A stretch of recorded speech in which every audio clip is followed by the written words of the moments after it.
Family Feud é um game show de televisão americano criado por Mark Goodson. Apresenta duas famílias que competem para nomear as respostas mais populares às perguntas da pesquisa, a fim de ganhar dinheiro e prêmios. O programa estreou na TV em 1976 e teve diversos apresentadores. Após anos de exibição, a audiência não andava muito boa, até 2010, quando Steve Harvey assumiu. O apresentador carismático praticamente reviveu o programa e se tornou uma das maiores audiências da TV americana. Dentre centenas de famílias que participaram do programa, uma delas ficou marcada por um crime bárbaro. No dia 23 de fevereiro de 2023, Becky Bliffnick foi descoberta sem vida em sua casa em Illinois. A porta do quarto dela foi aberta com um chute violento e ela foi encontrada no banheiro sem vida. Ela foi baleada 14 vezes. Becky era mãe de 3 filhos e trabalhava como enfermeira no Blessing Hospital, em Quincy. Ela recebeu o prêmio Daisy, que reconhece o cuidado e a gentileza que as enfermeiras prestam aos seus pacientes. Na noite do crime, ela estava sozinha em casa. Seus 3 filhos estavam hospedados na casa do pai, Tim Bliffnick, a cerca de 1 quilômetro de distância.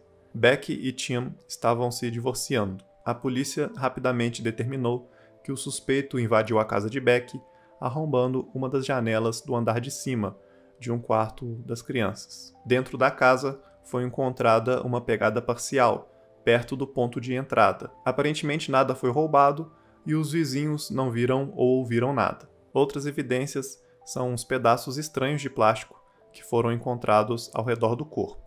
Quando essas peças foram examinadas com mais detalhe, foi determinado que na verdade se tratavam de restos de uma sacola de supermercado.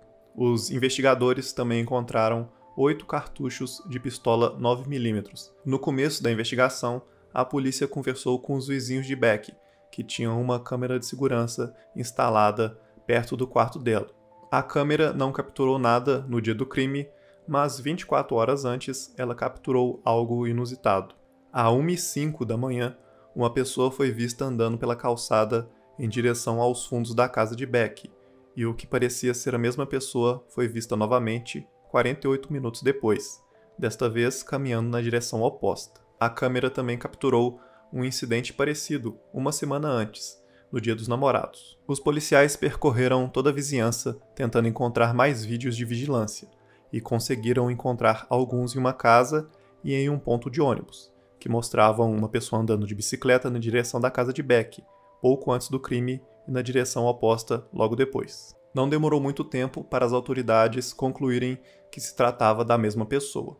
O único problema com os vídeos de vigilância é que a pessoa não era identificável. A polícia só conseguiu concluir que a bicicleta aparentemente não tinha refletores nas rodas. Quando souberam da triste notícia do que aconteceu, a irmã e o cunhado da Becky, Sarah e Brett Rayleigh, prontamente acusaram Tim, ex-marido da Becky. Um detalhe importante é que a Becky foi atingida 14 vezes.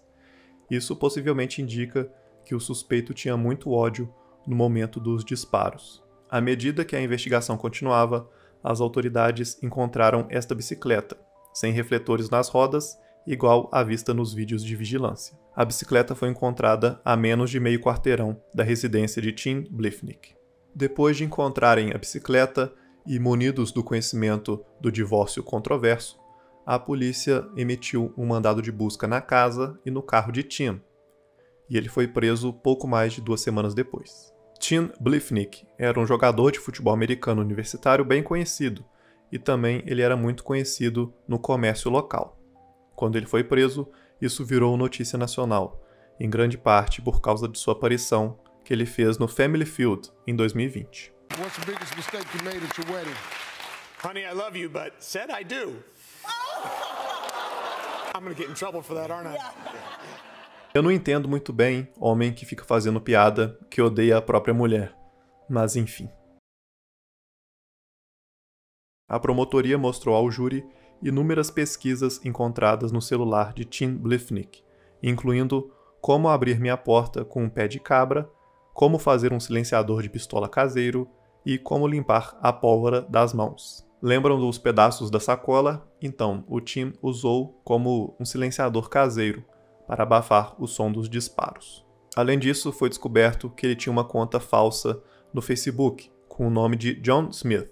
Essa conta parecia estar interessada em uma bicicleta que estava à venda, uma Schwinn azul sem refletores nas rodas, igualzinha àquela bicicleta encontrada a menos de meio quarteirão da casa de Tim.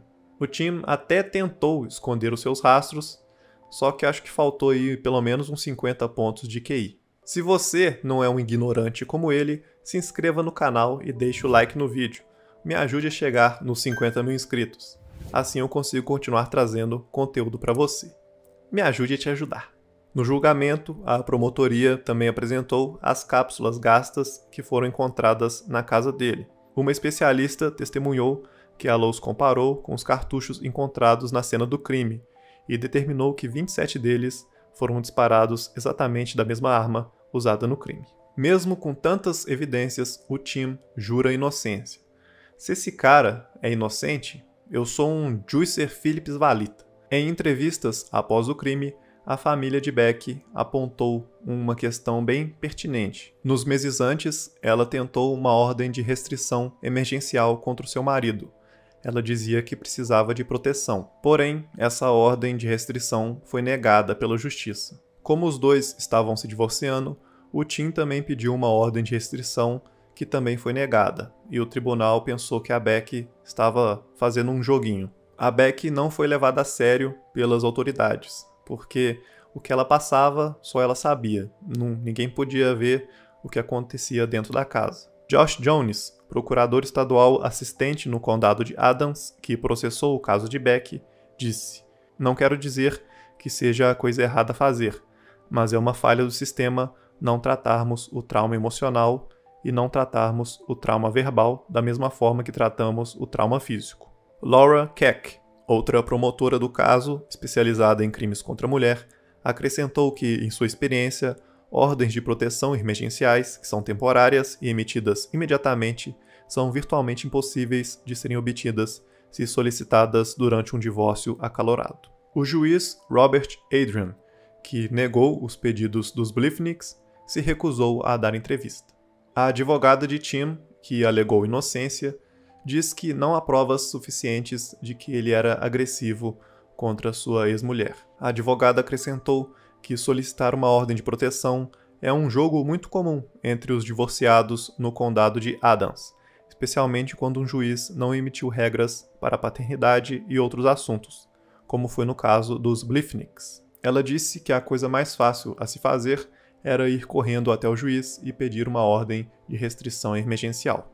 Tim e Beck se casaram em 2009, mas quando Tim entrou com um pedido de ordem de proteção, em 1º de setembro de 2021, eles já estavam separados. A Beck apresentou a sua própria petição um mês depois. Ela acusava o Tim de entrar em sua casa sem permissão e usar os filhos para ter acesso à casa e levar coisas. Quando ela ligou para a polícia para relatar, os policiais avisaram que ela precisava de uma ordem de restrição para evitar ocasiões semelhantes. Ele também ameaçou jogar fora um animal de estimação que a Beck amava porque ela não estava fazendo exercícios. E ele também quase bateu nela e um dos filhos com uma mangueira de jardim durante uma discussão. Quando a Beck disse ao Tim que não se sentia segura com ele e que queria dormir com um dos filhos, ele jogou a roupa de cama dela no porão. Segundo a irmã de Beck, Sarah, o Tim era muito manipulador. E outro detalhe bem perverso do crime, o Tim ligou para o pai de Beck na manhã do crime, dizendo que ela não tinha ido buscar as crianças. Ele fez com que o próprio pai dela encontrasse o corpo dela. Meses antes de perder a vida, a Beck mandou uma mensagem bem preocupante para sua irmã. "Se algo acontecer comigo, por favor, certifique-se de que a pessoa de interesse número 1 seja Tim, porque é ele quem faria algo comigo. Estou deixando por escrito que tenho medo de que, de alguma forma, ele me machuque, venha atrás de mim ou tentará algo para mim que me afaste das crianças ou as crianças para longe de mim. Ele já mentiu várias vezes para se retratar como uma vítima e eu como uma culpada, quando é absolutamente o contrário. Não, eu não enviei isso para mamãe ou papai, porque não quero que eles fiquem loucos de preocupação." Em agosto de 2023, Tim Blifnik, de 40 anos, foi condenado à prisão perpétua.